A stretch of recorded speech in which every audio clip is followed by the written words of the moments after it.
residual herbicides, our group 15s, which is our dual warrant, Outlook, Zidua, Harness, and corn. Our group 14 herbicides are our PPO inhibitors. That's Valor, Spartan, Reflex. They're going to give us a nice foundation, pre-emergent, and then we have our post products as well. And then the group fives, metribuzin is the big one. On the heavier soils, the more clay or organic matter you have, the safer you are using metribuzin, but we still want to pick a tolerant variety, plant it a little bit deeper, and you know try to be safe. There are some risks with the metribuzin. The big thing down here with our post herbicides, these new technologies that have come along, we want to rotate these. Okay. So whether you're doing Liberty, Enlist, or Extend traits, we don't want to pick one trait and use it until it breaks. You might be able to get away with it for, 3, 4, 5 years, maybe even 7 years. But the concern is if you pick one and somebody else down the road picks a different trait and they ride it till it breaks, right? This resistance can be spread via pollen. And if we're spreading resistant traits, you break one, he breaks the other, you're going to end up with the same resistance on both farms. So keep in mind, we want to be rotating these chemistries. Now, it's gotten a little bit more confusing over the last few years. Back in the good old days, it was just conventional beans. So we were talking about only having this line right here where we couldn't spray any of these products over the top. As we started getting GMOs, right, we had Roundup Ready 2s that were Roundup only, then Liberty Links that were glufosinate only. Then about 5 years ago, 6 years ago now, we got the Roundup Ready 2 Extend that stacked the Roundup with the dicamba. And then most recently, we've gotten these last four. The Enlist E3 is the first triple stack that was on the market. That's Roundup, Liberty, and 2,4-D. The GT27, that's glyphosate and the HPPD tolerance, as well as the LLGT27s, right? That's Roundup, Liberty, and then the HPPD inhibitor. These you probably really haven't heard much about, although they were actually on the market, these LLGTs or GTLLs. The 27 part, the tolerance to the, it's really balanced from corn. It's in there, but they didn't really advertise it because it wasn't safe for export. The residues weren't. And so now those have been approved. So we'll start seeing these be advertised on the market. And then most recently for approval is the Extend Flex. That's Roundup, Liberty, and dicamba. So where we're at now is we've got multiple traits, multiple resistances in our beans that allow us to spray different herbicides. Most of these triple stacks, well, all the triple stacks are resistant to the Roundup and the Liberty, right? You got Roundup and Liberty in all three, the Enlist, the LLGT 27s, and the Extend Flex. It's just the kicker herbicide that changes, right? From dicamba to 2,4-D to HPPD. The concern is any of these products sprayed on beans that don't carry the trait for resistance or tolerance in them will kill those beans. So we have to be aware of what this kicker herbicide is, or if we're down here using some of the older technologies because we like the yield potential. So make sure you're either flagging the field, you're marking it off, you have good notes in the notebook, because we've seen over the last few years folks getting crossed up what they were spraying, and we really only had a few traits to worry about. Now we've got a handful and even more chance for error. So just stay on top of that. As far as programs, if we're looking at Palmer Amaranth, we want to start off with a strong pre. Use Valor or one of the Authority products, or metribuzin. Those are good foundation products for Palmer. Include a group 15, that's your dual warrant Zidua Outlook, or do a premix, right? These are going to give you a good foundation with some flexibility. With the weather we've been having the last couple springs, it's been so variable and so difficult to predict. This way it gives you some flexibility. If you're bouncing around saying, I've got to get planted on dry patches when I can, As long as you put a pre out, whether it's burned down before you plant or after planting, you don't have to worry. I mean, you still got to worry about a post, but you don't have to worry about it nearly as much, if you got that residual down to give you a little bit of breathing room. Okay. So it's a good way to help manage your stress in the spring, especially when we don't have a straightforward planting season, which I don't think we have had one for the last 4 or 5 years. Now, most Palmer is resistant to the ALS inhibitors. That's Pursuit, Classic, Harmony, Scepter. It's not going to control, it's not going to be controlled by any of those. But those ALS inhibitors are key to control some of our other weeds that are difficult. For example, sickle pod. Scepter is the best pre-emergence product on the market for sickle pod control. So if you have a field where you have sickle pod, start out with Scepter and plan to come back with Classic or First Rate when that first little compound leaf pops out. So that's your best setup, outside of a Palmer area is something with a ALS inhibitor in it. They pick up a lot of the other weeds out there besides Palmer amaranth. The PPO inhibitors still do work post-emergence in most areas. So your Flex Star, Cobra, Ultra Blazer, Reflex, Resource, etc., are good ones to include in mixtures or in mixing chemistry post-emergence. Don't just rely on the 2,4-D, dicamba, or Liberties post. You want to make sure you're either mixing or rotating these chemistries and use them wisely. Now, I've talked a lot about pre-emergence products, and one of the challenges with these is inherent chance for injury. We can get stunted plants or deformed leaves. There's often questions of stand loss or yield loss. And especially in the last few years, I've gotten calls about these. It occurs for various reasons. Generally, we look at either rate as the problem or the environment causing the issue. If it's rate, it usually comes from sprayer overlaps, miscounting rows, or some folks, with the guidance anymore, we don't have to count rows, and go down the right row anymore. But some folks do like to overlap those booms a little bit, make sure they don't leave any streaks of weeds through the field for folks to talk about at the coffee shop. So, we can get a little bit extra injury there, maybe on the end rows and whatnot. More likely for the rate is maybe some soil movement or leaching of these herbicides. The environment is the other big factor and really has been driving a lot of the issues we've seen the last few years. Cool weather or excess moisture will enhance that effect of those pre-herbicides even on our crops.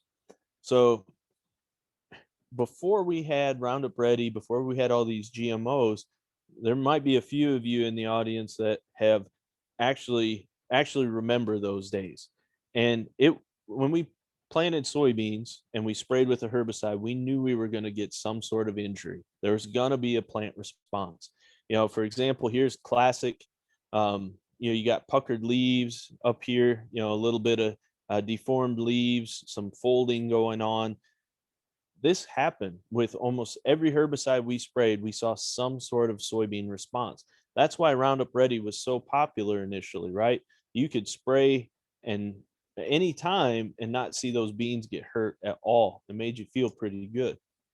Now, we can run into, some of these other issues from these herbicides, secondary effects. Now, this one's truly a carryover issue, finesse onto non-STS beans, but the effect is similar as if we saw some sort of environmental impact. I'm sure many of you have seen stunted beans, stacked up nodes, right? Kind of squatty looking. This is something where we have a overexpression of that herbicide and it's stopping the growth of that plant. You don't get stem elongation. You don't get additional branches on your soybeans. If you look up this plant here, you have roughly the same number of nodes, albeit not branched out, so they're about the same stage, just these short guys don't look as happy and they're not doing as well. This is carryover, but the same happens if it's cool and wet with some of these herbicides. Now, it's not just the ALS inhibitors. Here's the group 15s, the chloracetamides. This is corn, but you can get that buggy whipping, the trap leaf and the whirl when it's expanding. On soybeans, we get this drawstringing effect where it looks like somebody pulled that mid vein and makes a heart-shaped leaf. Generally on the first trifoliate, they kind of look cupped up. That's a very common response. We can have stand issues in some of our crops, generally not with soybeans. We don't run into that really, but we do see some leaf deformed leaves, some crinkling, some puckering that goes on, some surfactant burn. This is cotton, but the similar things can happen on soybeans as well. So these are common, impacts if the weather's not quite right or the plants aren't growing right. Metribuzin, I mentioned earlier, we can have issues here anywhere from a little bit of chlorosis or necrosis, a few dropped leaves going on, and then up to severe chlorosis and even complete plant death. But again, you need a good rainfall, a lot of that herbicide moving into the root zone and a sensitive variety to see these type of effects. And our most commonly used pre-emergence herbicide, we're talking about flumioxazin, which is Valor. Here, this doesn't happen often. In 21 years of weed science work, I've seen this maybe 3 times in hundreds of thousands of acres that I've looked at. But what happens here, you get a hard driving rain, you can see that soil that got moved, you get some splash up onto that growing point, a little bit of extra herbicide moved into the furrow, causes that injury on the growing point. Now, I'm not showing you all these pictures to make you not want to spray a pre. I realize that could be the effect, but what I'm wanting to point out is these are often expected effects that they happen even in good weather a lot of times, but that plant is growing so fast that we don't see those overall effects. So why do we see them, right? It's that cool or wet weather slows the plant growth down. It is not able to break down that herbicide in the plant. It can't metabolize it. So it's not photosynthesizing. It's not, creating sugars for the building blocks. It's not transporting everything the way it needs to. Those herbicides sit in the leaves and they act on the plant processes in ways they normally wouldn't if the plant was actively growing. So you get this greater response to the herbicide. Now, once the weather warms up, it dries out a little bit, that plant starts growing again. Generally, it's going to outgrow that injury as the weather improves. And most of the time with soybeans, especially, they'll recover with no significant effects on growth and yield for the rest of the season. There's a lot of plasticity built into soybeans. Now, if there's stand loss, it can be a compounding effect. If you have, plants that are growing slow and they're stunted anyway because of the weather, they're behind, then you add in some herbicide that slows them down and weakens them a little bit. Then you start tacking in some pathogens that maybe attack them, maybe some insects. That's when we start running into stand loss issues, is when that you get this compounding piling on effect. And then you got to take a look and you got to see, if it's worth saving and going on or replanting. But generally, once these soybeans start growing, they come out of these herbicide effects pretty readily. Well, how do you avoid this or minimize these issues? First is avoid spraying right before a big rainfall. If a lot of times we don't have the luxury of knowing how big the rain's going to be. The weathermen don't tell us exactly right every time, right? So you got to have a little bit of risk reward and a little bit of guessing in there and say, all right, I shouldn't probably put this pre out because it's cool and wet, or it's forecast to be cool and wet for the next couple weeks. Maybe I'll just hold off on this pre and put in a residual with my post, but I got to be timely coming in, right? Now, on the flip side, if we put out some residual in burn down, we don't have to worry about this maybe nearly as much. The big thing right here, all caps, do not cut that herbicide rate. That's one of the big things I've had folks ask when they call is, well, what if I just cut the rate? Won't that, avoid this injury? And the quick answer is right. You know, reducing the rate will reduce injury. I'm not going to lie to you, but the problem with that is it reduces the herbicide dose in the weeds also.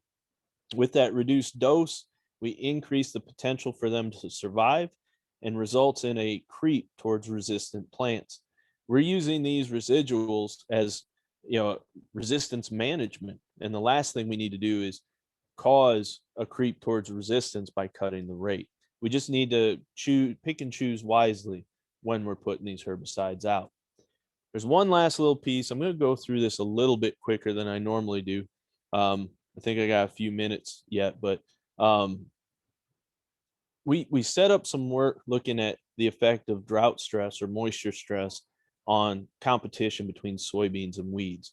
We built these tanks that are about 4 foot wide and 8 foot long on the footprint. We filled it with loamy sand soil or sandy loam soil from the coastal plain, and put a gravel layer in the bottom and did a standpipe down so that it sub-irrigated it. And what it did is created an artificial water table through that capillary fringe. You can see it here in moisture on the top. So as we go up the slope of this box, we increase the depth to the water table for the plants that we're looking at. All right. So here's an example. We plant these boxes, we let them grow up. The soybeans were about V3 when we turned off the water, and we had either palmer or crabgrass growing in competition with them. And we let them grow for 3 weeks, took a bunch of readings. This is heights.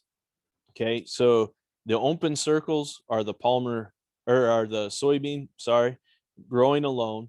So as we move up that box, that depth of the water table, more drought stress, we get shorter plants. You can see the image of the box here. As we go up this slope is the same as we go across this graph.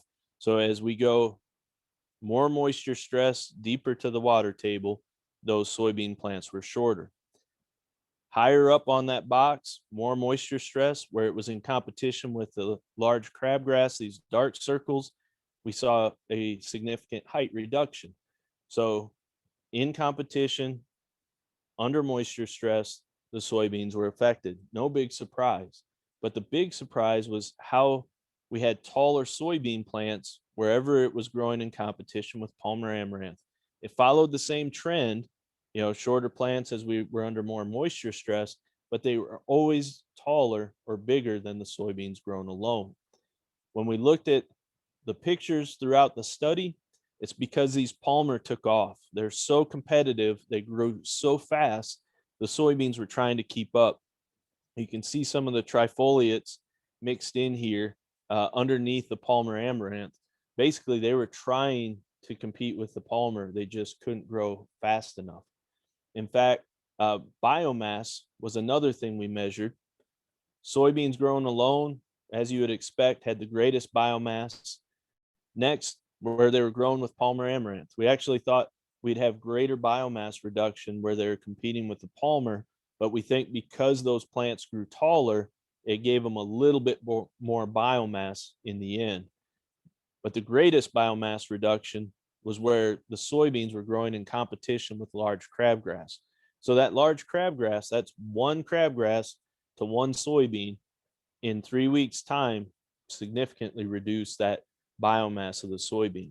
So early season competition is having some effect on our overall soybean growth. The last bit is Palmer amaranth. I want to show you what these did in these boxes.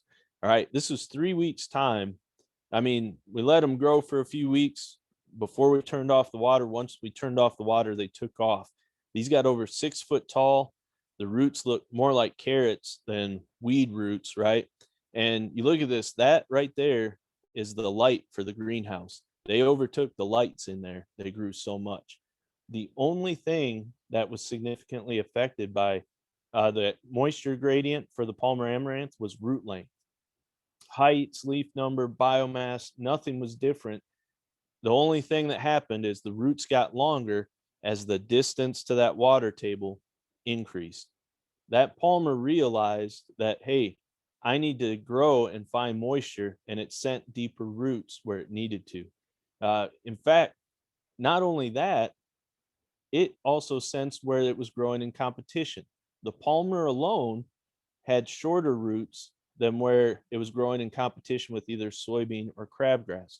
So it identified or had feedback receptors, right, that said there are competing plants nearby, so I need to grow more roots in order to compete. So in the past, we used to say, if it's dry, the crop's not growing, the weeds aren't growing, maybe you don't need to spray.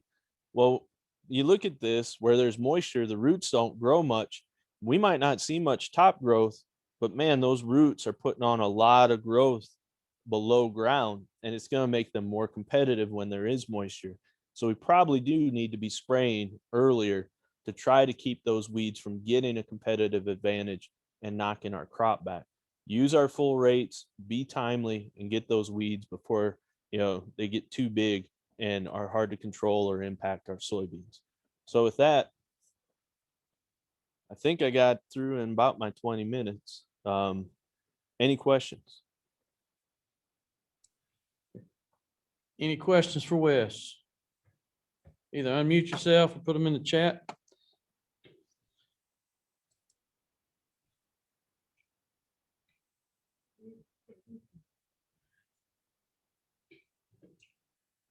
I don't see any questions coming in the chat. Does anybody have a question for Wes? Anybody in any of the locations have a question?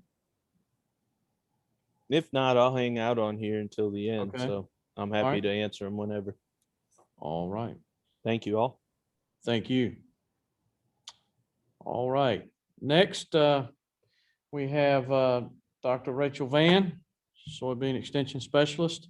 She's sharing her screen. So Rachel. Thanks, Charles. Good Yes. afternoon, everybody. Glad to be here with y'all. I am excited to briefly cover some of the keys to narrowing the North Carolina soybean yield gap today through an analysis we've recently done of yield contest entries into the NC soybean yield contest over the past 18 years. And we'll complement some of those results with our small plot data. So if you look at this figure, on the x-axis, we have year. On the y-axis, we have yield in bushels per acre.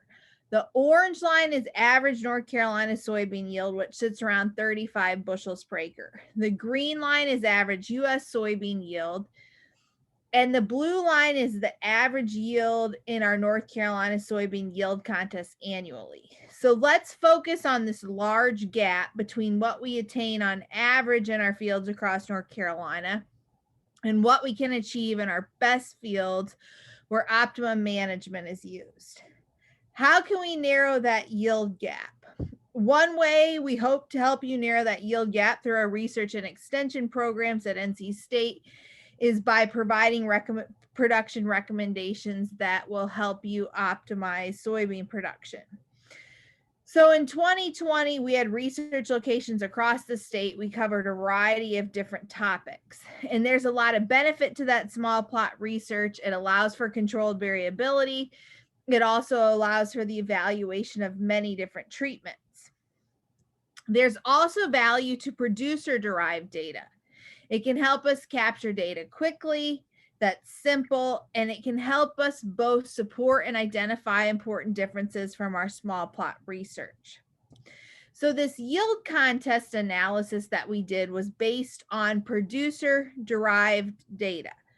We looked at 18 years of yield contest entries into the soybean yield contest to see which management practices were the strongest predictors of soybean yield. If you look at this figure, the different shades of green are different county average yields. The lighter the green, the lower the yields. And these blue dots are density of yield contest entries over that 18-year period. We had 877 total entries. Now you'll see we did not have very many entries from your region of the state, but in the coastal plain, we had a little bit less than a third of the entries. So our objectives of doing this analysis was to describe the production practices associated with well-managed soybeans in the state, understand how those changed over time, and then identify management strategies that could be used by our broader grower base to increase soybean yield in the state. So we asked the question, which of the management factors here listed that we felt like we had robust enough data on were the strongest predictors of soybean yield? And we did what's called the conditional inference tree analysis. I'm going to show you one pictured here from a scientific publication, but the idea is just to demonstrate in these conditional inference tree analysis, it looks for the management practice that has the biggest influence on yield, applies a binary split, and then looks for the next management practice that has the biggest influence on yield. So I'm going to show you an extension style tree here based on these 877 entries. The largest predictor of soybean yield in that 18-year period of those 877 entries was maturity group, with maturity group 4 or less averaging 73 bushels per acre and maturity group greater than 4 averaging 55 bushels per acre. Within each of those maturity group categories, the next strongest predictor of yield in the contest was the use of a foliar fungicide, which provided considerable yield protection. Then, if you were using an earlier maturing variety, earlier planting dates before mid-May had some yield advantages. I want to emphasize that shifting to some of these higher yielding management practices, like using earlier maturing varieties or planting earlier, is going to modify your need for crop protection and more aggressive scouting. So again, the strongest predictor of yield in this analysis was the use of earlier maturing varieties. Soybean maturity groups were these latitudinal zones developed to say where a soybean genetic package best fits based on photoperiod or night length and temperature. But we know growers in North Carolina are producing maturity groups well outside of a 5.5 to maturity group 6 range. So if you look at the impact of maturity group from that producer-derived data from the yield contest analysis, on the x-axis here, we have maturity group. On the y-axis, we have yield. And if you look at the 3s, 4s, 5s, 6s, and 7s, you can see that yield declines as maturity group increases. Now, what do we see in our small plot research? I mentioned that small plot research has value in addition to this producer-derived data. So we have a graduate student in our program looking at optimizing soybean yield through planting date and maturity group. And there's several objectives to this student's study, but one of the main objectives is to look at the impact of planting date and maturity group on yield. So we've now done this research at 8 locations across North Carolina in 2019 and 2020. I recognize we're going to have to get a research site up in your neck of the woods soon. In this study, we look at planting dates from mid-March through mid-July and a variety of different maturity groups and seeding rates. I want to talk about how maturity groups have performed across planting dates over these 8 locations. So if you look at really early planting, late March to mid-April, we saw the highest yields across all our sites with maturity group 4 and 5. If you were planting from late April to early May, which is still early for the majority of our soybean producers in this state, again, we saw the highest yields with maturity group 4 and 5. Even in a traditional full season situation where we're planting in mid to late May, we saw the highest yields with maturity group 4 and 5. When we push out into a double crop situation of planting in mid-June, yield was similar between maturity group 4 and 7s. I always get the question, can I plant an indeterminate variety in a double crop situation? So far, our data says you can plant a mid-4 or early 5 in a double crop situation without compromising yield or gaining yield compared to a later maturing variety. Same thing if you're planting in mid-July. That's less prevalent in your neck of the woods, but on the South Carolina border and out in the Blacklands, there's folks that want to plant behind corn or snap beans, potatoes in the same season. So there is a limitation to this small plot research. We're only testing one variety per maturity group. But if we look at the data from our official variety testing program, where we look at many different varieties within each maturity group, in a full season planting situation, which is the middle of May, we see a strong advantage of earlier maturing varieties. Whereas in a double crop planting date situation, which is the middle of June, the yield range amongst maturity groups tested in OVT, which is 4s through 8s, is much narrower. So I do want to mention, when we're talking about maturity group, the seed quality issues that can be encountered with some of our earlier maturing indeterminate varieties. These are some pictures from problem fields that we visited in 2020. This was definitely a large production challenge due to all the moisture that we got at the beginning of September in parts of the state.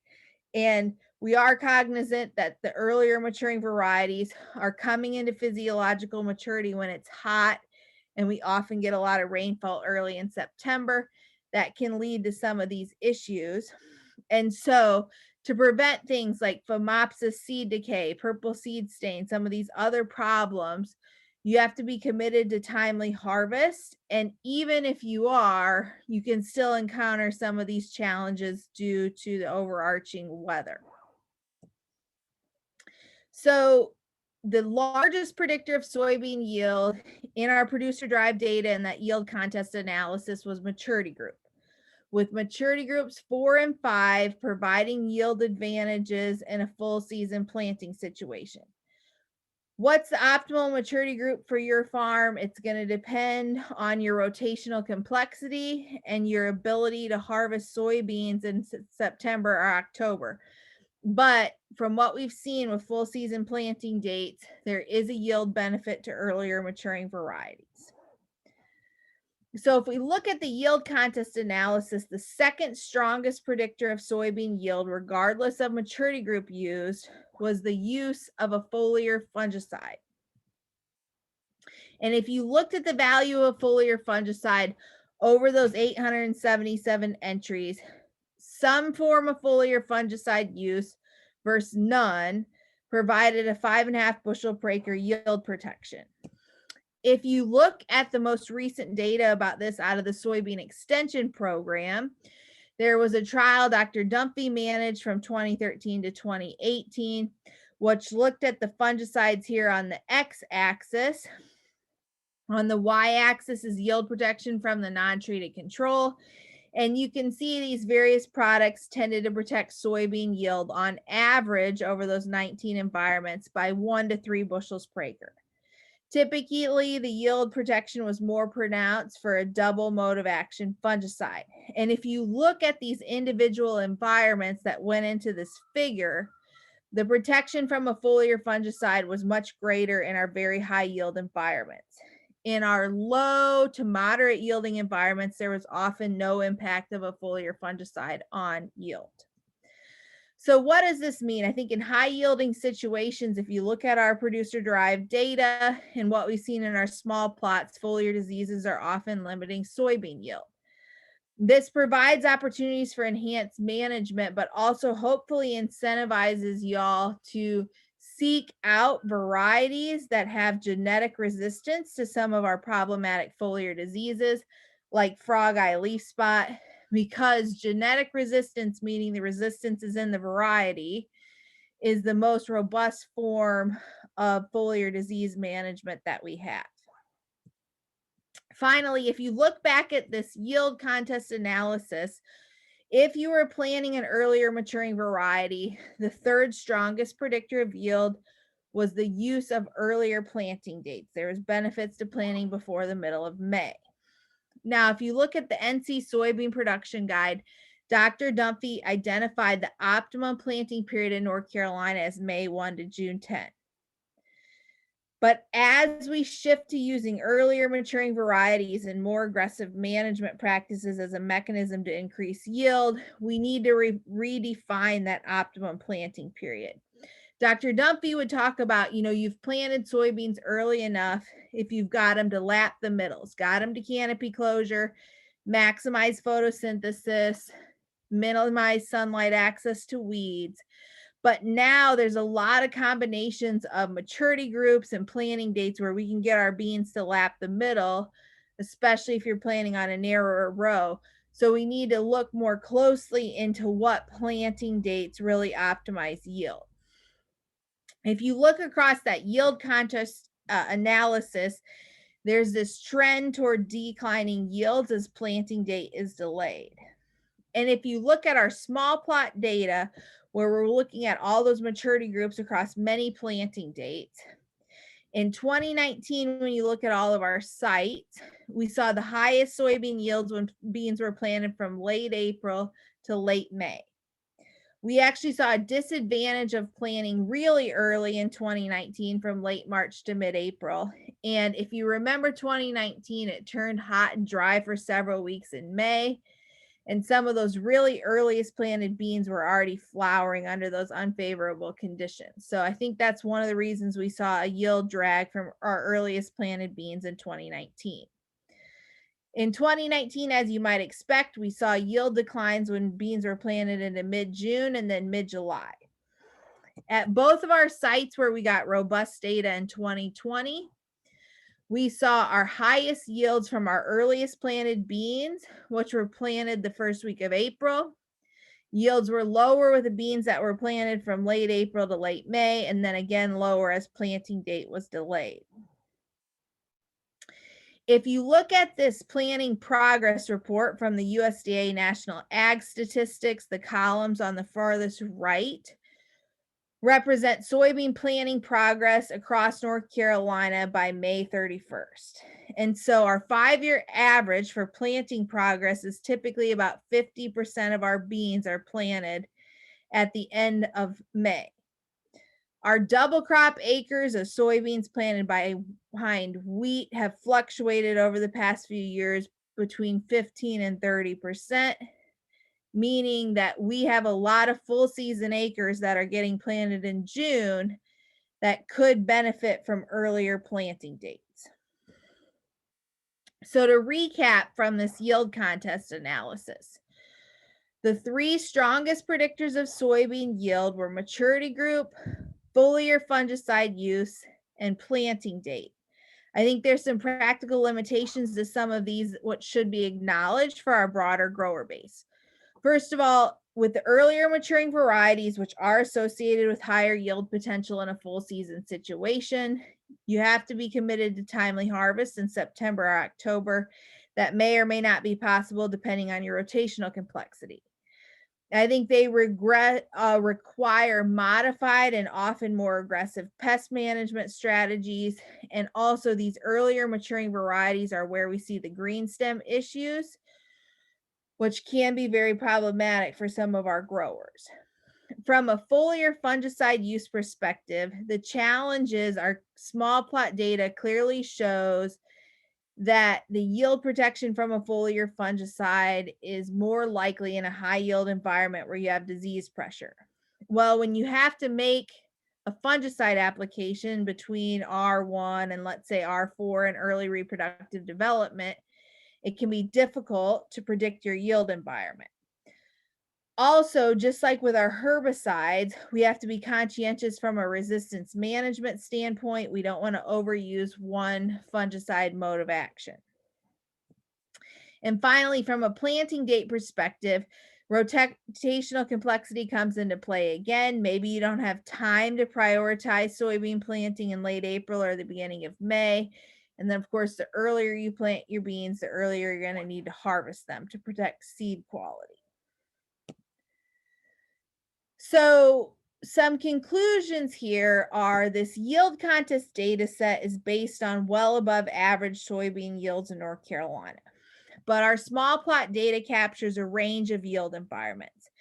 And there's some trends that hold true across the yield contest data set and with the small plot research. So the first is that planting date is important, and typically planting before late May provides yield advantages.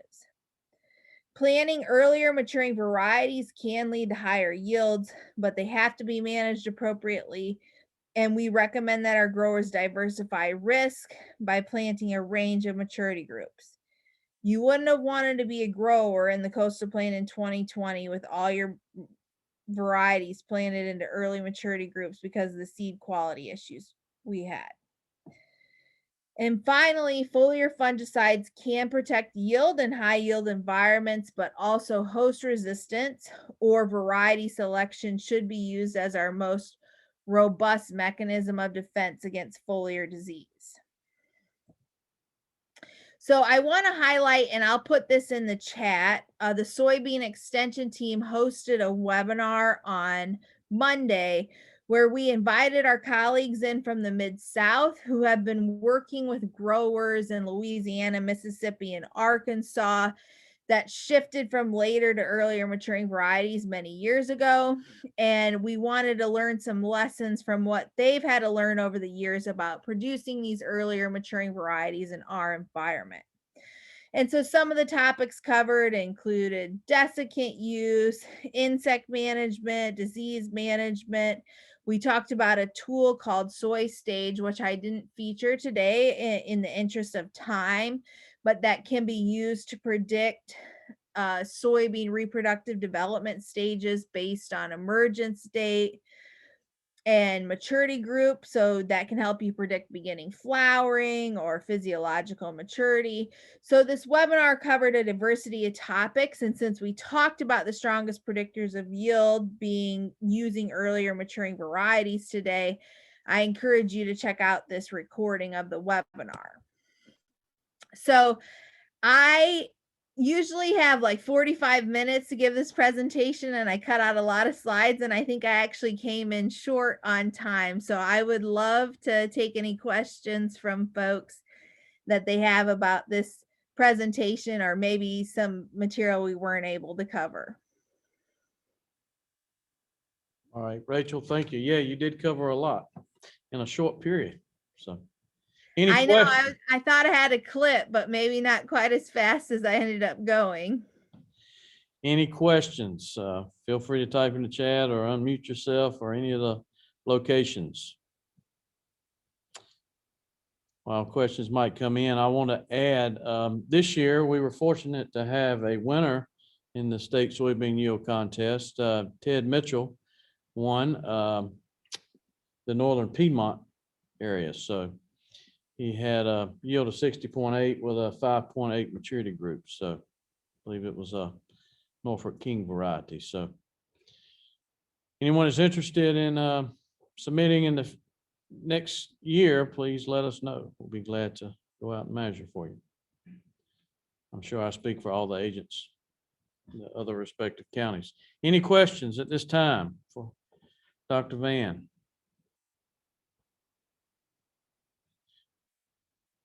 I don't see any in the chat. I would like to also add that I think our yield potentials are better, if we did follow better management practices throughout the year. Unfortunately, we can't deal with the weather that we're dealt with sometimes, but I think from a management standpoint, we always could do a little better. So, any questions? Still don't see any in the chat, so we're going to move forward. Dr. Vann, thank you very much for joining us today. Thanks for having me and wishing you all the best in 2021. Thank you. All right, next on the agenda, we have Dr. Angela Post, our small grains extension specialist.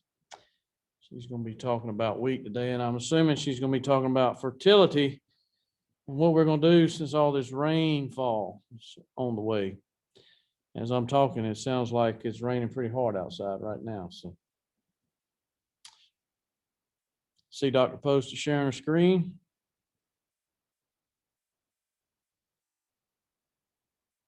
All right, are you there, Dr. Post?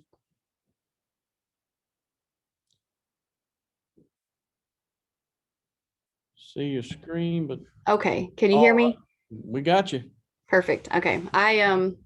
You'll forgive the blurry background today because the actual screen on my computer decided to completely die yesterday. So I'm on a loaner and I had to download everything to get started on this again.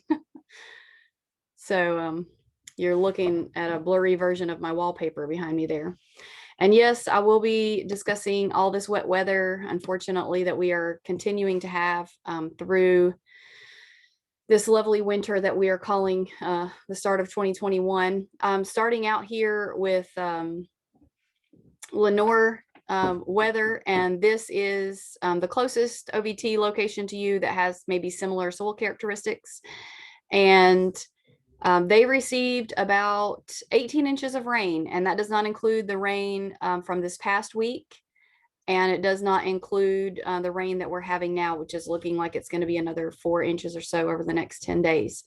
So quite a lot of water since the beginning of wheat planting. And I know I got specific questions from Charles earlier in the season about wheat taking forever to come out of the ground. It was too cold and too wet, and folks planted thinking they weren't going to maybe have too much rain following, and then they washed it all into furrows and buried it too deep. So lots of issues there with wheat coming out of the ground, even though we did have quite a good number of acres that were planted. Some of it looks pretty tough right now. And I have left this in kind of edit mode so that we can show a couple of these videos. I hope they will be a little choppy on your end, but I hope it'll give you a sense for how that wheat is looking out there right now and how it's going to continue to look, unfortunately, for another couple of weeks. This is down in the south central part of the state, but doesn't look too much different than what you would be experiencing there. So here we have just moving across a pretty significant water hole in this field. You can see the wheat is very thin where water has been standing, and the tillers that have emerged and managed to stay alive in this waterlogged situation look pretty rough. You know, the youngest leaves are green and all the rest of the leaves are yellowed or purpling up, and even the tips of those tillers that look okay are starting to turn color. And then we'll go on to, I think, a wider view of this field. So this is the water hole that we were just looking at. So you can see the rest of the field. We have decent green color. You know, you can see a good stand of wheat there. But as you get closer to the foreground here, you know, areas where water stood longer, we have less and less wheat tillers there. And this will kind of pan for you if it'll ever get started. Here we go.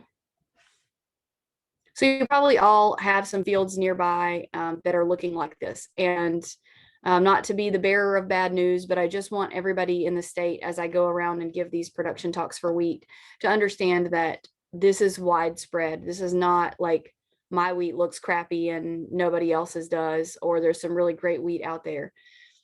Maybe those fields that were planted in the last few days of October and maybe the first part of November are looking okay, but anything planted later than that, maybe later than November 10th or so, is struggling all through the winter and even now. I think there's one more video after this, so I'll continue on in this mode until I get past that other video, and then we'll change over to regular presentation mode. So we basically have lost all of our pre-plant or at-plant fertility, both liquid and dry applications. If you were fortunate enough to have some poultry litter out there, you may have a little of that left as it breaks down a lot slower.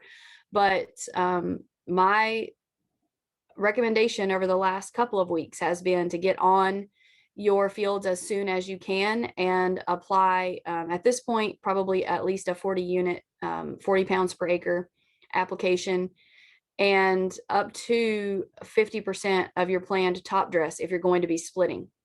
If you're not going to be splitting, then we're going to be getting closer and closer every day as we experience this rain, and waiting until we dry out will really look like it's going to be time for full top dress to go on as soon as we're dry after this next round of rain. Also, if your soils typically need sulfur, or you typically experience a sulfur deficiency because of the balance of between nitrogen and sulfur in your area, go ahead and use a product that includes sulfur so that you can get that taken care of. The conditions have been right for sulfur deficiencies, and you just need to be aware of that as we move into spring. So current conditions, about 90% of the state has saturated soils. And I don't mean this in the soil science sense of where the water table is. I just mean that we are wet everywhere. And in most fields that I have visited, unless they're a pure sand, there is standing water somewhere. If they're not a pure sand or a rolling hill, there's some standing water on the fields out there right now. Tiller counts are low for this time of year across the board, even for those things that were planted early and on time. Root systems are underdeveloped, and we're seeing mild to severe nutrient deficiencies, particularly phosphorus, even though we have high phosphorus indices. The phosphorus is there, but the plant roots just simply can't get to it when we're cold, when we're wet, and when those root systems are underdeveloped. So that's important to keep in mind. I've gotten a lot of calls from people think they have herbicide drift injury, from people trying to burn down fields nearby, or think that they have some other underlying problem. A lot of that off color is simply nutrient deficiency of the plant's trying to protect itself, and builds up a lot of anthocyanins in that way. And I'll show you the phosphorus issue here. This is a little different soil than what you have in many of your areas. This is a red clay in the Piedmont of North Carolina, and we're seeing that purpling or reddening of the leaves. I think this one will play a little bit to show you that plot. And you can see that this variety is highly affected by that. If you've planted more than one variety on your farm, you may notice that there's a differential between the varieties. And that's the last video that I have to show you, is to help us understand that the varieties do respond differently to these environmental conditions. So here you see, you're seeing the commercial wheat variety trial at Rowan County. And you can see, like, these first 4 or 5 plots look really nice and green. And then you've got 2 here that are in that purple category. So it's not that these plots are experiencing any different soil conditions or water conditions. This variety is just more sensitive to showing that deficiency really quickly. And then as you move down the hill here, you can see it has stayed wetter in this area, and we get poorer germination. And I'll play this so you can kind of see how this looks across about 65 or 70 varieties this season. So this will go from front to back. Again, sorry for the choppiness because of our bandwidth, but I thought it was important to show these videos. You can see there where they drove the litter truck right through the trial. That was prior to the plants coming up, but it shows for a long time. So there we have it. And you can see all through here, you know, darker varieties that have that purpling color compared to those that are greener. This was taken about mid-January, so just a couple of weeks ago. And just to give you a sense of what things are looking like. So good stands. We have some wheat out there that's going to make it to the end and have decent yields, but it could have been a lot better if we hadn't had so much rain. So I'm going to change us now over to presentation mode. And that way you don't have to look at all my little slides over there. So where do we want to be? This is kind of where I want us to be, you know, six or 7 really well-formed tillers for each plant at this point, as we start to move out of green up and on towards, or out of dormancy and on towards green up and jointing. Unfortunately, this, which I usually just use as an illustration to teach people what is a tiller that can be counted, is actually where we're sitting right now. 2, maybe 3 well-developed tillers per plant is what I'm seeing in a lot of that wheat that was planted from November 10th onward. And in some cases, still only 1 well-developed tiller per plant.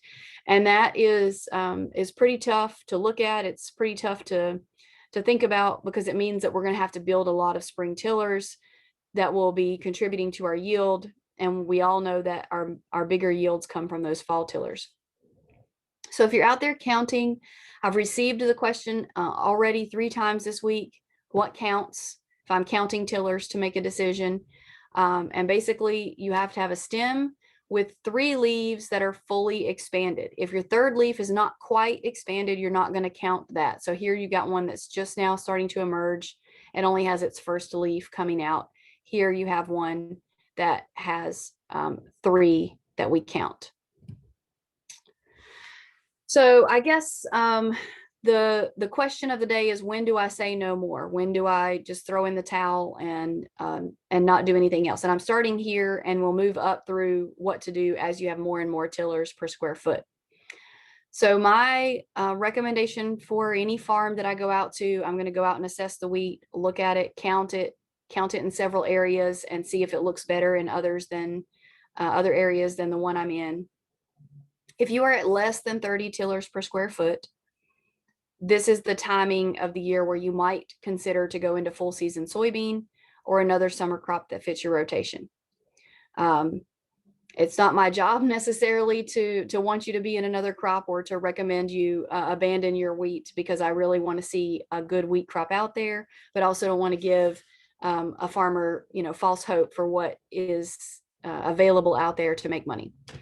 If you have 30 to 50 tillers per square foot, you're going to consider applying half of your planned top dress as soon as it's dry enough. Let me look, because I think I have this. Yeah, I have this as we go on. So let's go. I want to start here and go backwards so that you can see what I'm talking about when I say 30 tillers per square foot. So when do I say no more? I said less than 30 tillers per square foot. Consider soybean or another summer crop that fits your rotation. This is about what that's looking like right now. This is 28 tillers per square foot. It would be right on the borderline. You can row it. You can see that there's wheat there, and it's a good color here. You don't see the purpling. That's nice.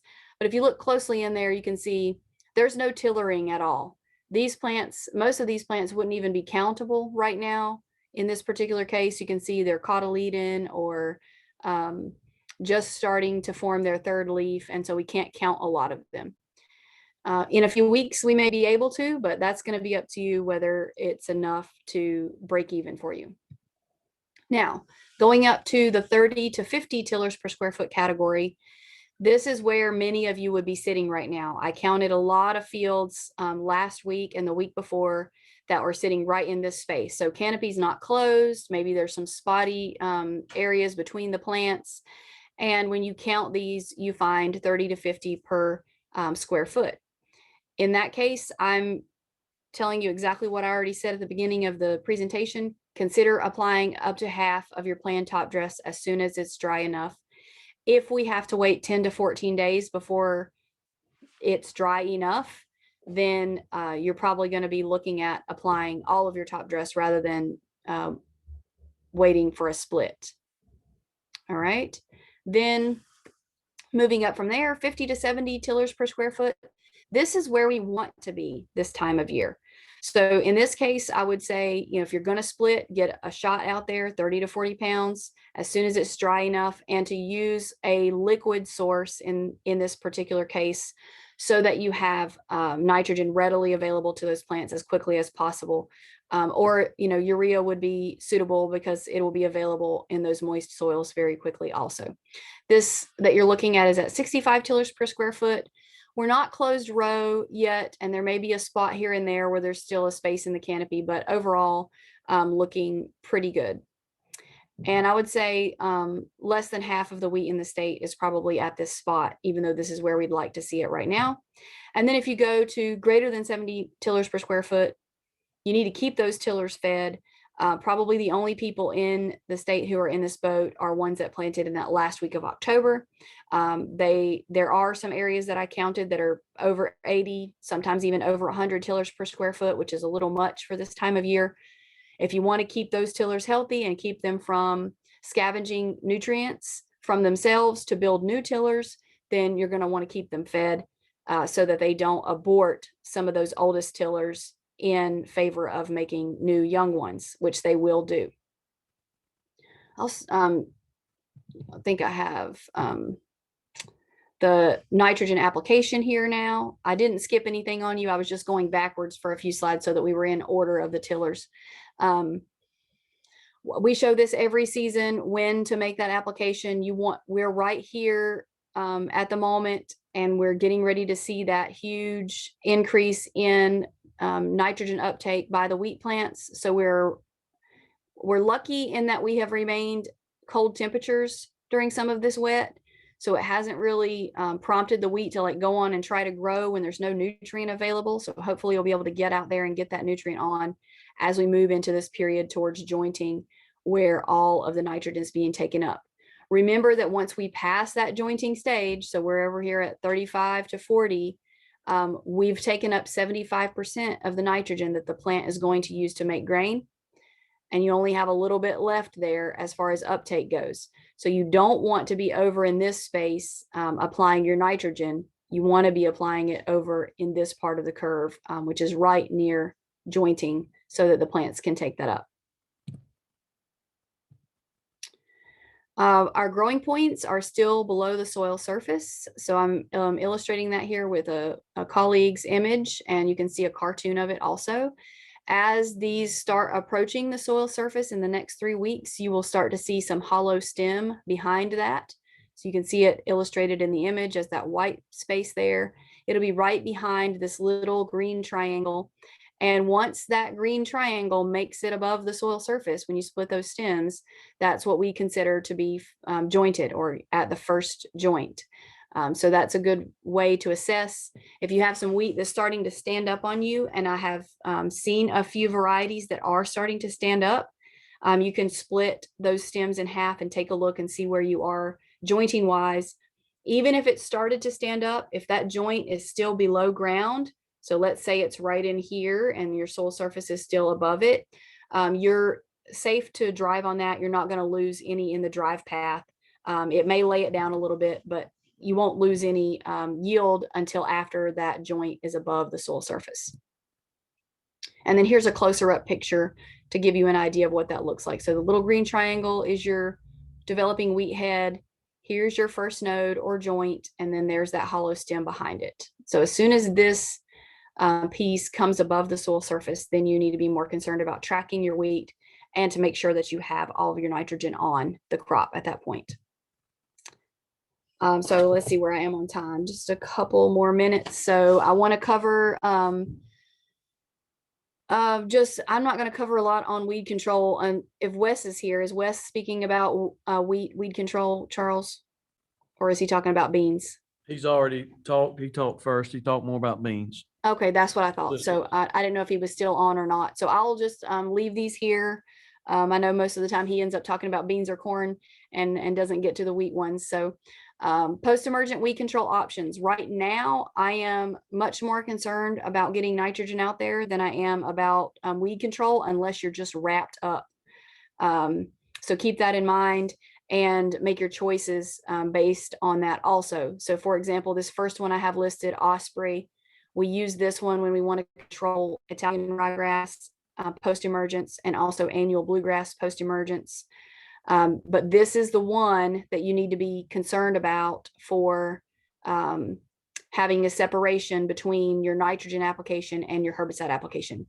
14 whole days, not 9, not 11, 14 is what the label requires, so that you don't see injury from Osprey when you apply it near a nitrogen application. So that one would be the most concerning if you need to apply nitrogen quickly and you need to apply herbicide. Culex at 3/4 of an ounce for broadleaf weeds. Axial, I think it's Axial Bold now for ryegrass and other grassy weeds. This one can be applied with some nitrogen in the tank, but it's not going to get you a whole lot of nitrogen units. So you'll have to follow the label directions for that, but it does not cause injury when applied with some nitrogen in the tank. You just need to be conscious of how much so that you're not getting a mixing problem. And then our standby that folks use, Harmony, if you have weeds that can be controlled by that, you can apply from 2-leaf wheat all the way to flag for broadleaves and some of our other weedy problems in wheat. These are not all of the herbicides available for you to spray, obviously. So consult your ag manual or follow up with me or Wes if you need a more specific recommendation for what weeds you have out there. spring insecticides and fungicides. Make sure that you are scouting your fields regularly for insect and disease pests. And we want to be careful not to just apply a fungicide or insecticide because we always do. It should be based on your scouting, based on the resistance package that you have in your variety, and whether that disease is present and causing a problem.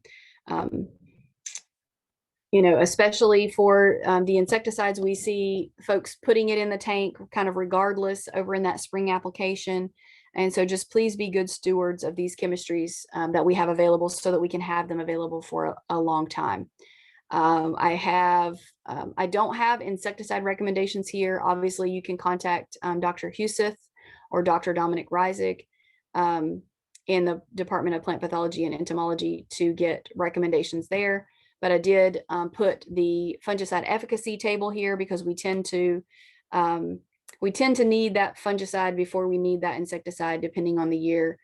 And I just want to remind everyone that we do have very good and excellent controls for many the mildews, the gloom blotch, and several of the rusts. Where we end up with trouble is in head scab land. So we only have a few products. You can see them here listed with a G. We don't have anything that's listed as excellent or very good, only good. And those are Caramba, Proline, Prosaro, and Miravis Ace. And also listing your harvest restriction and application timing restrictions on this table. There is, I don't think it's an active link here, but if this is being recorded and sent out, then you'll be able to kind of drop this into your browser if you want to find the version of this online, because I have shortened a few things out of it so that it would fit here for you to take a look at.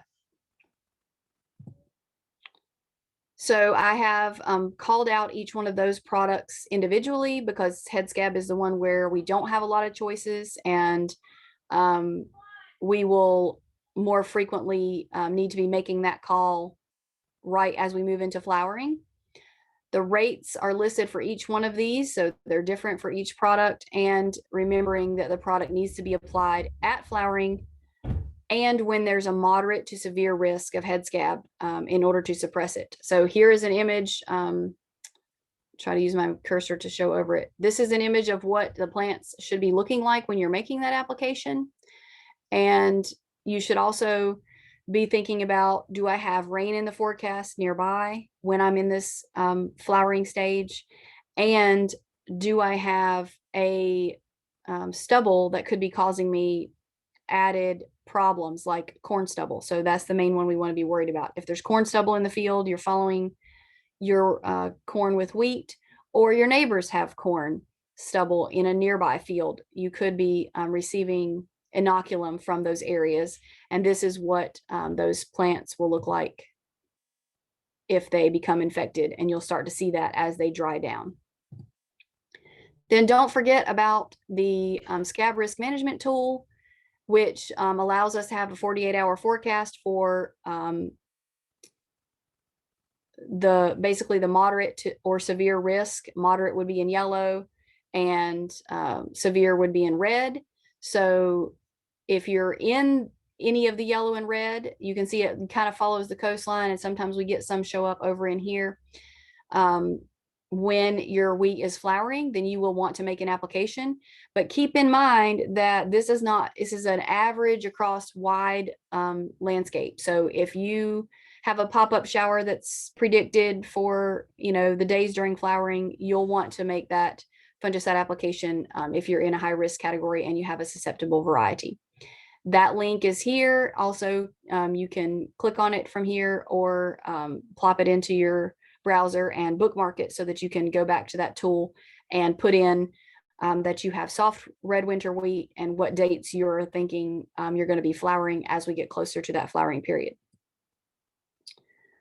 So we've talked about some different tools that we have. We, often are using all kinds of monitors and sensors and drones to look at our crops.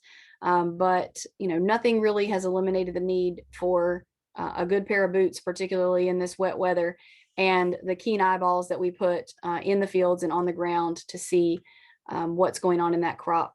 So make sure you're out there looking, or your crop consultant or your farm manager is out there looking. And when you need us at the county extension level and at the state extension level, give us a call too, and we'll be happy to come out and take a look with you. And that's my talk, and I'll be happy to take any questions if there's a minute or two. I think I'm right at time. Thank you, Dr. Post. Any questions at this time? Feel free to type in the chat or unmute yourself.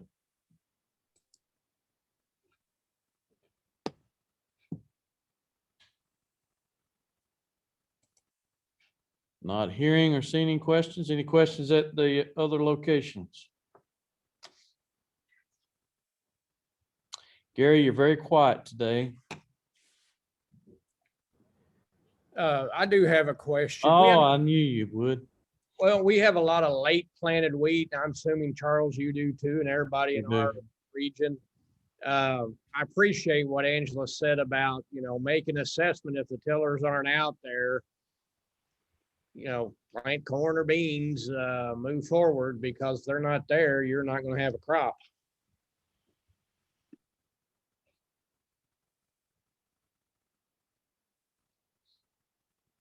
All right, any other questions or comments?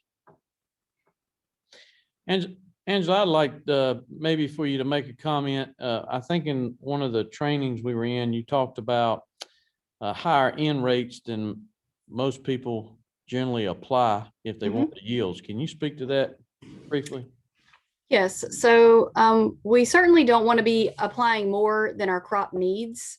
But I will say that I find greater than 50% of farmers that I go out and speak to and talk about nitrogen with are not applying enough nitrogen to maximize their yield in wheat.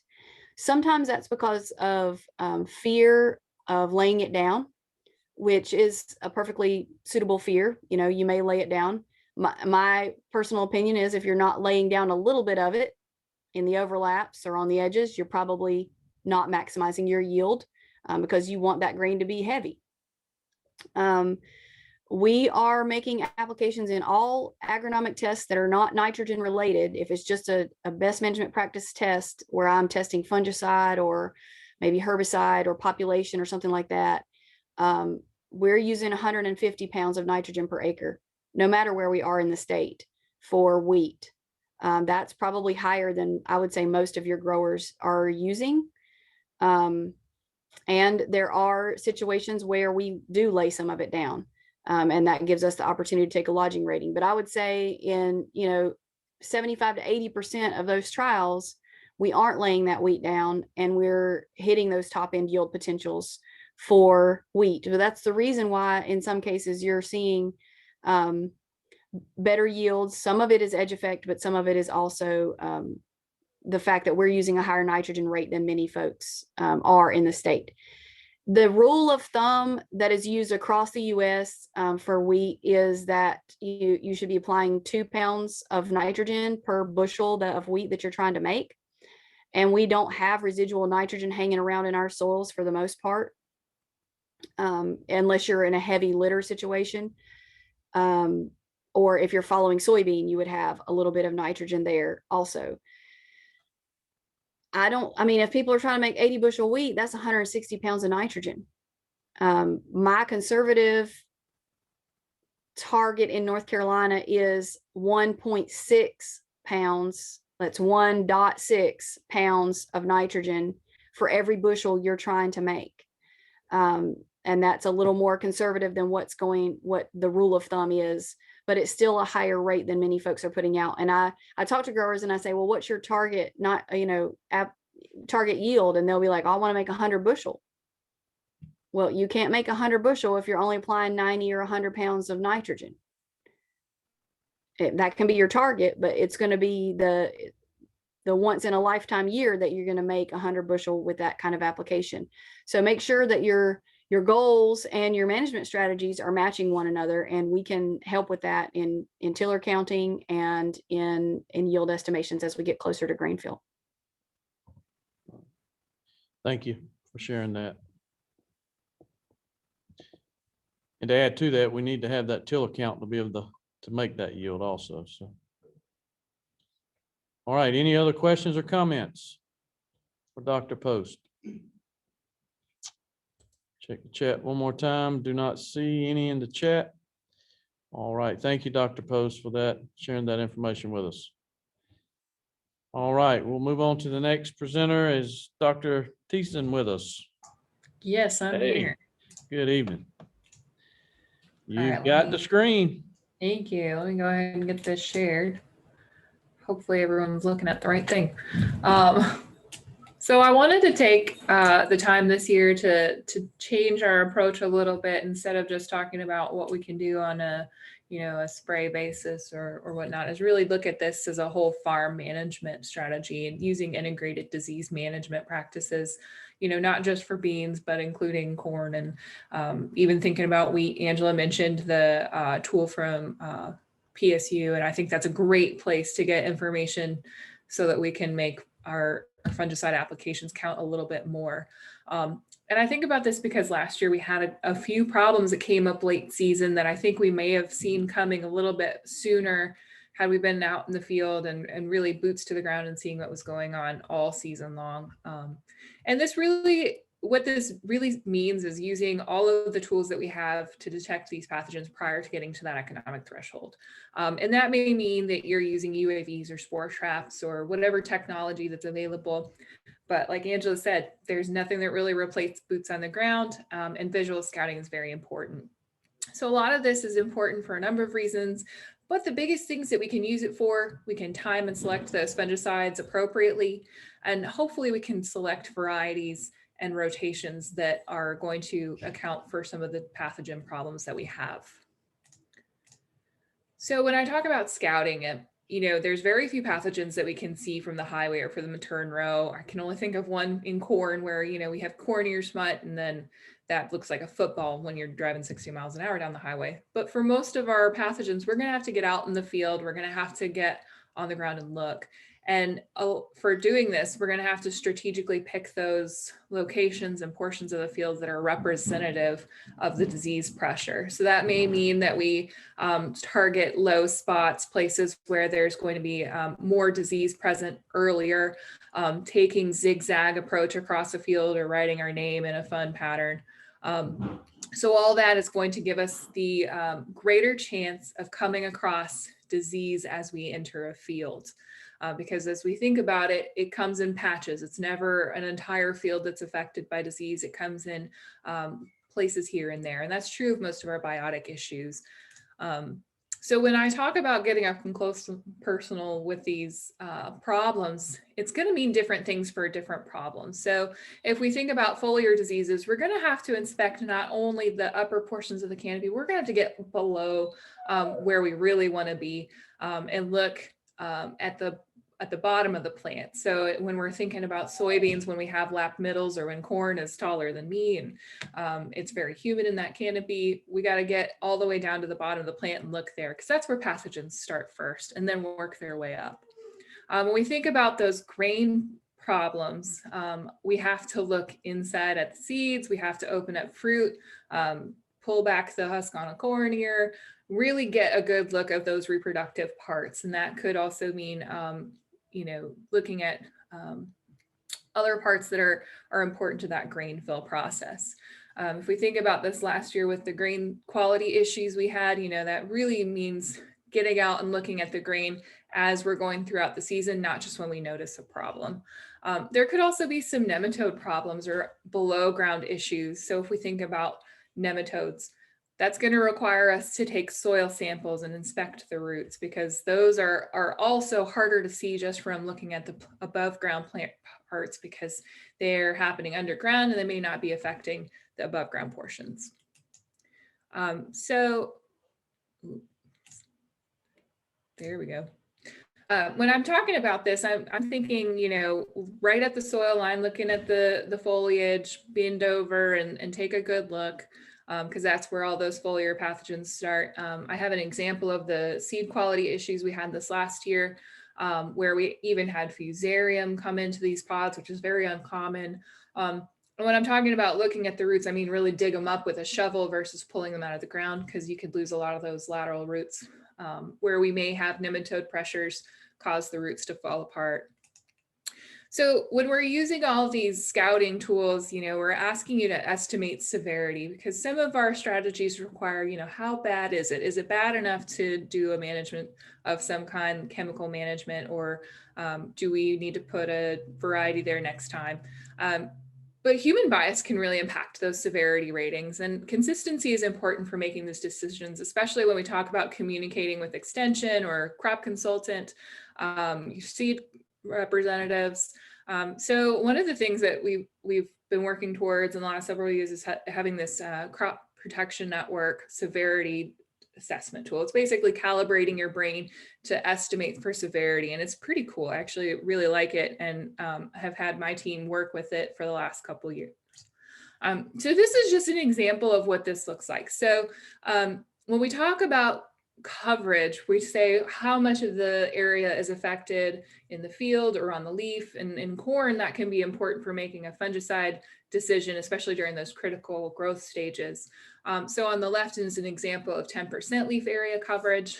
On the right is an example of 50% leaf area coverage. So our brains are really good at the margins. So we can estimate really severely affected things and very minimally affected things pretty accurately, but it's that middle ground that's a lot harder. And what I say is 50% may not be the same thing as what Charles or Gary calls 50%. So getting our brains calibrated is important for communication and decision making. So this is what the tool looks like. It's basically a bunch of quizzes that helps get your eye acclimated to estimating severity. If I look at this image, having seen an image that was about 50% of the leaf area affected, I would also guess this is about 50% affected. And when we click on it, it tells us that it's 52% affected. So we're pretty accurate once we get our brain calibrated. It's a cool tool. I definitely recommend using it at some point, and I'll share that link with you guys here in a minute. So the other thing to think about with all of this, I'm asking you to estimate severity. What is that important for? We can use that to time or initiate those fungicide applications. And when we have really low pressure, we may be able to save that fungicide application during the growing season and make those costs be used towards other things that might be more agronomically important to getting those yield quantities that we want. The other thing we can do is develop a disease pressure map. I often ask people when they're talking about a problem, how long has it been a problem? Are we talking years? Are we talking this year's a pop-up issue? And it may not be something that everyone identifies year to year. So getting that identity of, is this a perennial issue? Where the soil burn problem spots are, having a map of that is pretty critical in making these decisions for things like variety selection. So in the last couple of years, we've been really contemplating what is the best time to make these applications in corn. Do we just use these industry standards? We're going to spray automatically at tassel. So we got together a trial and put this out at Cherry Research Farm in Goldsboro. It was some of the best corn I actually have grown so far. So I was pretty pleased with that. Downside, we had low disease pressure this last year, so I'll share some of that data. But we wanted to see if we could push some of this fungicide timing and improve our level of disease control and actually maximize our yield potential. So we tried a tassel. Our first visual detection, as soon as we saw disease in the field, we made an application of fungicide. And then we also incorporated a tool called Zarvio that's based on an environmental model. It uses your environmental conditions that are local to you to decide what the risk for disease is. So here's the first year of the trials data. So it's a little murky at the moment because we only have 1 year of data and we had low disease severity. So take it with a grain of salt. That said, our Zarvio tool had the lowest disease severity compared to our non-treated control, but was not significantly different from either a first detection application or that tassel application. That said, we did have the lowest variability in those trial plots, and I'm not entirely sure why. Could just be noise, but it was an interesting thing to see. But again, we had very low disease severity, less than 10% leaf area coverage at that point in time. So keep that in mind that it was low severity. So here's yield, something that we want to compare our treatments against, because that's the most important thing for us at this point. Given that we had low severity, we didn't see much of a yield response, which is unsurprising. I don't typically see a yield response in my trials when we have no disease. The one thing I will note that the Zarvio tool that was based on the model data had the highest numerical average yield, but it doesn't necessarily mean anything because there were no significant differences across the treatments. You can see that those error bars overlap for all of them. That said, it wasn't different from doing our visual detection treatment where as soon as we saw disease, we sprayed, or that tassel treatment. So these tools may be still an option for us, and that's kind of awesome to think about, that we don't necessarily have to make a timed application every year. We may be able to rely on these tools. So when I'm thinking about disease management, you know, we talk a lot about foliar fungicides, but there's a lot that we can do with selecting a good variety. The variety selection tool is a great resource, so I encourage you to take a look at that for our grain crops. Where we are using a susceptible variety, picking a fungicide that's going to target the pathogen that's present or the pathogen of interest is important. We want to also rotate those fungicide chemistries so that we're limiting fungicide resistance where that's possible. And that may mean using a mixed mode of action or using something like a DMI to manage something like frog eye leaf spot, but that's important to us. The other thing to think about is timing those fungicide applications for disease being present or at the appropriate physiological stage so that we're protecting our yield during those critical stages and not necessarily making an application hoping for a plant health benefit.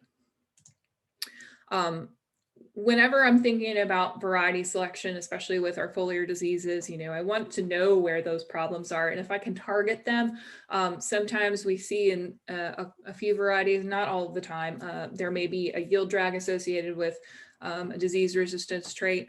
So I want to target those to where my problem spots are, and especially true with nematodes. So if I'm looking at this example field, I can see that there's a problem of leaf spot over underneath the trees. There's probably a humid microclimate that's making it more severe there. And then by the road, I know I have a nematode problem. So I'm going to map that out every year and measure how bad that's getting every year so I can know where to make my management strategies. So when we're thinking about nematode management, you know, the first thing I think about is variety selection and a little bit about chemical management where we don't have varieties available. So I wanted to touch a little bit on soybean cyst because there's some good information out there, and I'll bring that to your attention. But also, we've historically talked about soybean cyst host resistance with regards to races. So there's 16 different races of soybean cyst nematode, and that's based on soybean cultivars. Now we've switched gears and started talking about them as HG types, and I'll share a bit more with you on that. More recently, there was a race survey conducted by several of the agents in the area where they sampled from the places that had the highest soybean cyst nematode population. So these were the most severe fields, so they pulled samples from there. They found that races 2, 4, and 5 were the most prominently found, with race 2 being the most commonly found across all of the places sampled at 87% of the fields they tested. So if I had a race 2, I would go to the resistance guide and I'd pick out a variety that had something that said race 2. If you went through the guide and looked for anything that said race 2 next to it, it was a very short list. So one of the things that has changed with soybean cyst nematode is we've actually started to talk about it in regards to HG type. And what that means is we're now talking about it in terms of the resistance gene as opposed to the 16 different cultivars that used to be involved in the race testing.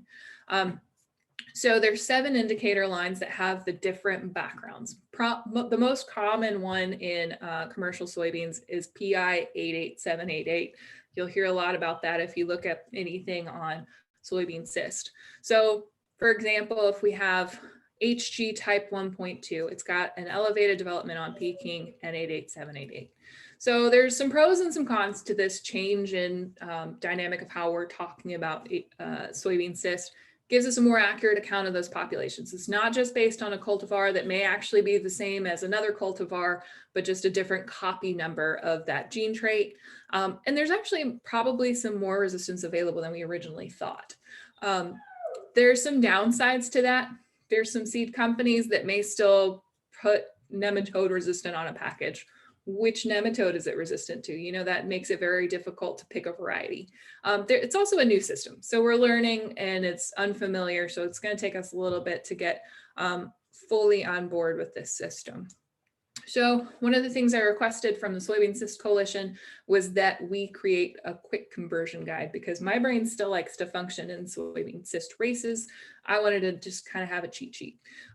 So when we think about those indicator lines and what does that mean for NHG type classification, that's that table there on the left. So if something is peaking and the nematode can reproduce on that peaking variety, it makes it an HG type 1. I mentioned earlier that we have predominantly race 2. So if we were to try to use our conversion guide here, what does that equate to as an HG type? That gives us a 1.2. It can reproduce on the peaking and the 88788. So if we have that race 2, we can find varieties that have a PI of 90763.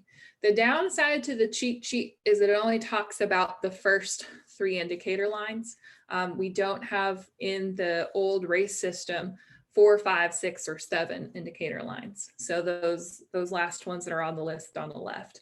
So there's still more potential for variability amongst the races versus HG types. So that's something to consider as you're going forward and thinking about, should I get this population typed? So one thing I will plug is the Soybean Cyst Coalition website, and I'll go ahead and just put that in the chat box. So the Soybean Cyst Coalition came back together. We're starting a new campaign to make sure all the information is available to you. There's information on not only resources for testing, but there's information about other nematodes that are important to the Southeast. Root knot nematode is especially important. And that's something that I think is going to continue to be an incredibly important nematode to us. There's several others that we face that the Midwest just doesn't. So that's a nice tool to have available to us to not only think about soybean cyst, but some of the other nematodes that are a problem for us. So because we have so many nematodes and diverse populations, if you go into a field and you pull a sample, you'll probably have 5 or 6 come back from NCDA counts. So I get a lot of questions about, is a nematicide seed treatment valuable? Should I go ahead and put one on? This was a trial that we put across several different environments, several different nematode backgrounds to see if it was going to be valuable for us. So I only have a few seed treatments here. We've tested a lot of others, but this is one that we targeted specifically across those different locations. There's a little bit of conventional pesticides, there's a little bit of biologicals and mixtures therein. So I just wanted to share this data with you real fast. So since I started with soybean cyst, let's talk about cyst first. This background was high cyst nematode. And when we take samples from these fields, we pull mid-season roots and plants and extract the cysts from off the roots.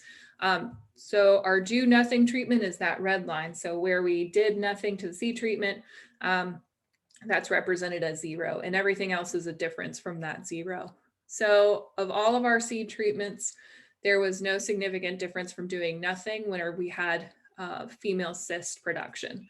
And that's not terribly surprising considering how long soybean cyst nematode can be reproducing during the growing season. Yield is our big litmus test, especially with nematode damage. Doing nothing again is that red line. We had no significant difference with yield from any of our nematicide seed treatments, and there's a lot of variability there. So keep in mind that nematodes are going to be patchy in distribution, so it's hard to get a good accurate count of nematode differences, but these are all compared to an adjacent plot. The next thing to think about was a high population of root knot nematode. It's something that's continuing to be a problem across the state, and I see increasing numbers. Where we have nothing and looking at soil nematode counts, so that's not anything associated with the roots, just the soil counts, there's no significant difference from doing nothing and adding a seed treatment. That's not terribly surprising to me, because when we have those seed treatments, it's very small amounts of AI, and it's really focused around the root zone, not necessarily the bulk soil that's adjacent. So I wouldn't expect a great impact there. But we don't see any difference in the soil juvenile counts. Here's our yields. If you can think back for a couple years and remember the sad graphs of my yield from this test, I had very dismal yields here.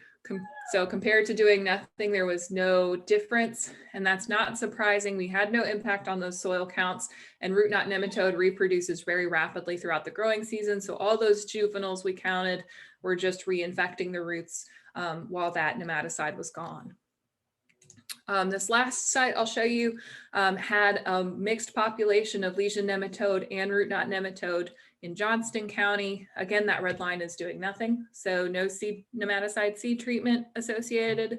And none of our other seed treatments had any impact on those juvenile counts.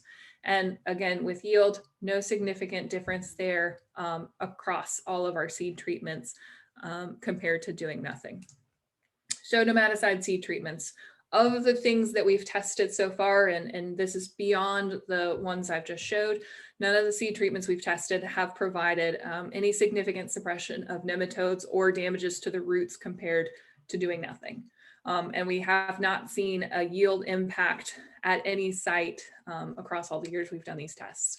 That said, that's not going to completely discount nematicide seed treatments in the future. There may be something in development that we haven't tested yet, but we just haven't seen it in these evaluations. So they're not something I would rest my whole program on. So if you do have a nematode problem, be sure that you're incorporating some other kind of suppression tool to mitigate your losses from nematodes. All right, I did a lot of talking, and hopefully I didn't lose anybody there. But of course, if there's questions, happy to answer. Yes, thank you, Lindsey. Anybody have any questions? Once again, feel free to type in the chat or unmute yourself or any of the locations.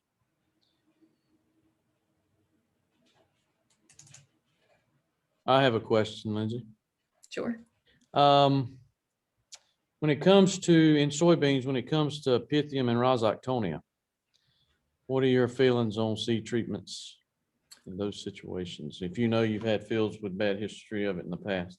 I would absolutely include a seed treatment. Of all of the things to cut from a program, especially to save money, I don't think I would save the money on the seed treatment because once we get a good stand, that's important. And in earlier today's meeting, someone asked, we're seeing all these improvements in yield from corn. Why aren't we seeing the same thing in soy?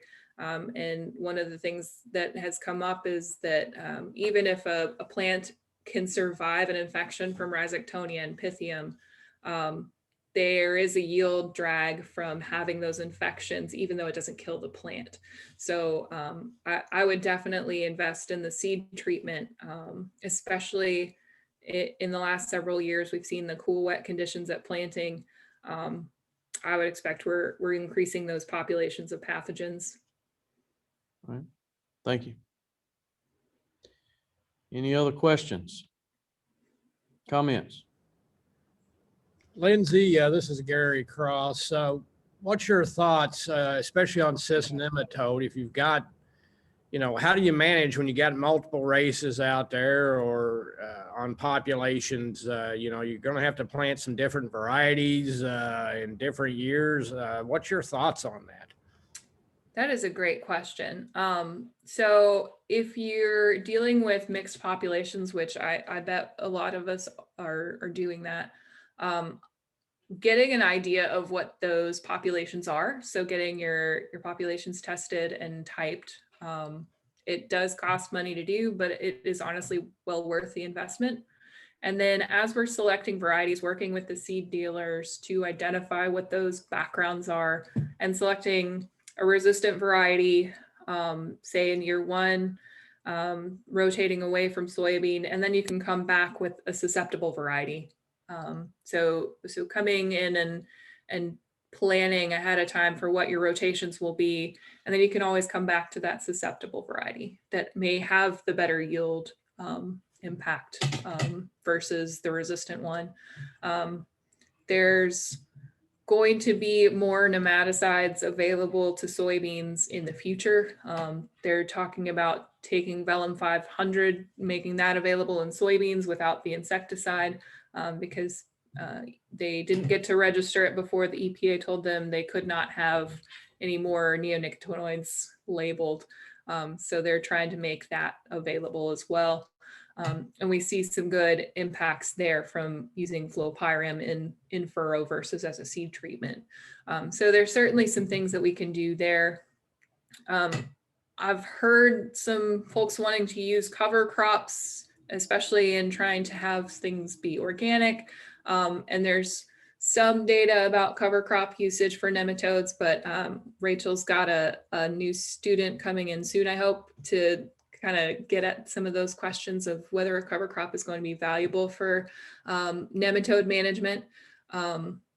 But I would definitely start with getting things typed, counted, and using that information to make variety selection with the variety selection tool, because all that information is listed in the tool.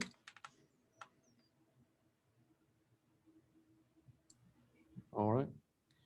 Any other questions or comments? You mentioned that tool, Lindsey, and I believe Rachel did too.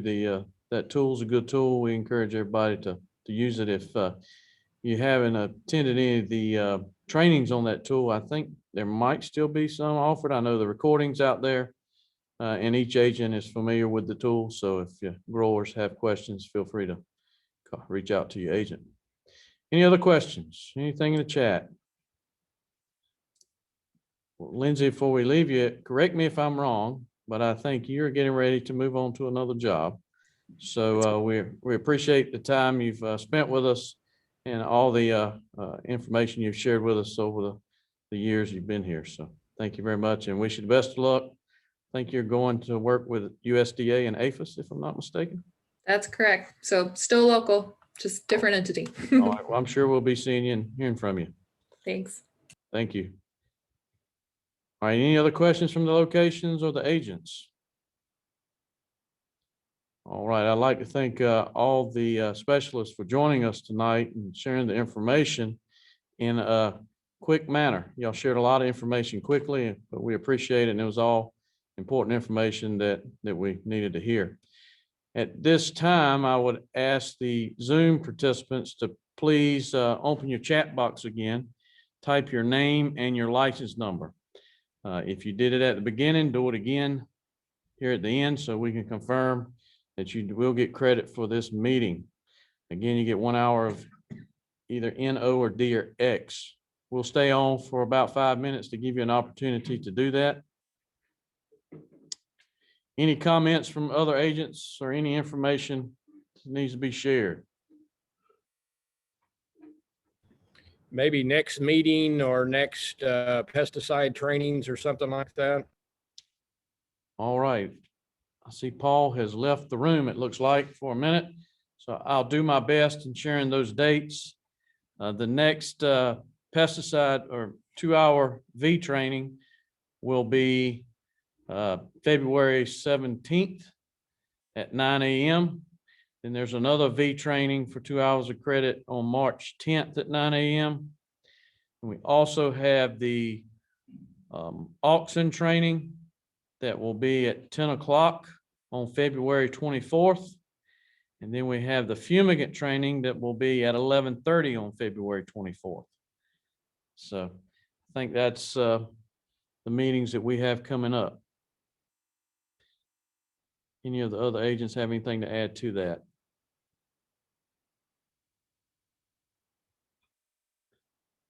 You're killing me, Gary, with that magnifying glass. All right. No other comments tonight. We thank everybody for joining us. Again, thank the specialist. And once you have entered your name and pesticide license number into that chat box, you're more than welcome to sign off.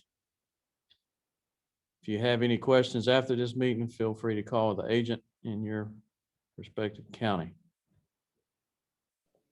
All right. Thanks so much, Charles, and everyone else. Thank you. Again, we'll stay on for a couple of minutes to make sure you get everything typed in the chat. If for some reason you're having trouble typing in the chat, please call your agent in your county tomorrow and make sure they know that you are on. I know I've received a few texts tonight, so.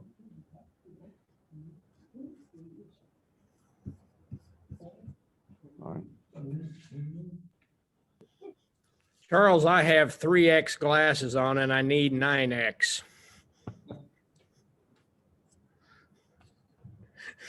I'll take care. We're gonna sign off here in Person County.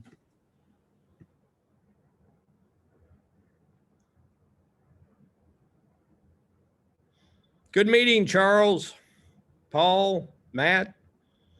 Thank you. What type of horse is that, Matt? Is that a Palomino? He must have.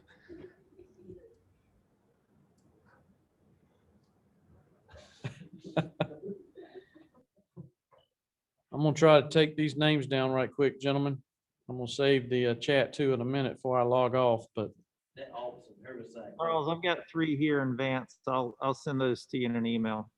appreciate that. Thank you. Yes, sir. Charles, I had 1 here. Oh, okay. Somebody's talking. It's 1 hour. Yes, sir, Gary. I sent 1. I had 1 in here. I put it in the chat. Robert, you're free to go anytime you want. Appreciate it, Gary. All right.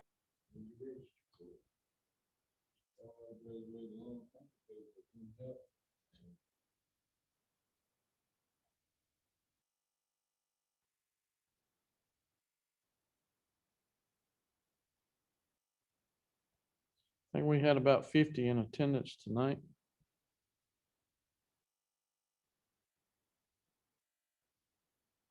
Pretty good.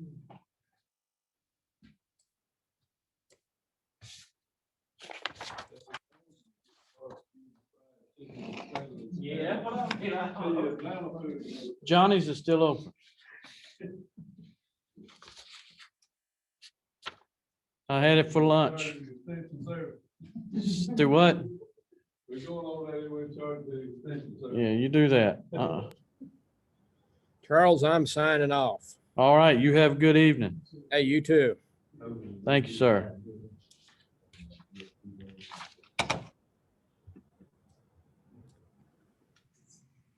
Charles, I'll leave the meeting open as long as you need me to. All right, I'm just going to get the names down to make sure I got them. I'm gonna go ahead and save that. All right, and I'm going to myself. I'll let you know. Give me 1 minute. Take your time, Charles. Mhm. You Yes, sir. Sir, You scan the card, then you have. it signed. I got you. I got you covered. Yes, I sir. got a new card. then you need, No, I got you. I went in the system and got you. Okay.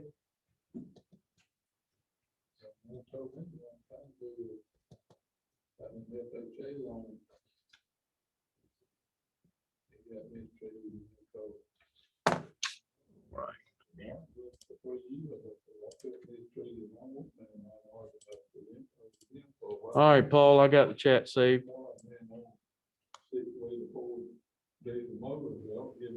Okay, Charles. All right.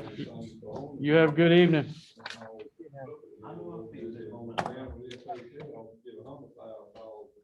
Good job, Charles. All right. Mr. Whitley, you have a good evening. Thank you, sir. Thanks for your help, Charles. This is Lynn. You're welcome. Y'all did We great. enjoyed it. Should have popped some popcorn.